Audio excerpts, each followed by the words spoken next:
రోజు సాధన చేస్తే కనుక ఊపిరితిత్తులకి చాలా మంచిది. ఫ్యాట్ కూడా కరుగుతుంది, కొవ్వు కరుగుతుంది. కాన్సన్ట్రేషన్, మెమరీ పవర్ పెరుగుతాయి.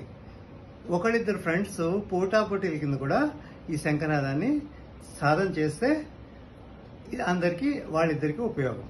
శంఖాన్ని ఇంకో విధంగా కూడా వాడతారు. శంఖంలో నీళ్లు పోసి శివుడికి అభిషేకం చేస్తే చాలా మంచిది. అది కూడా గుర్తుపెట్టుకోవచ్చు. ధన్యవాదాలు.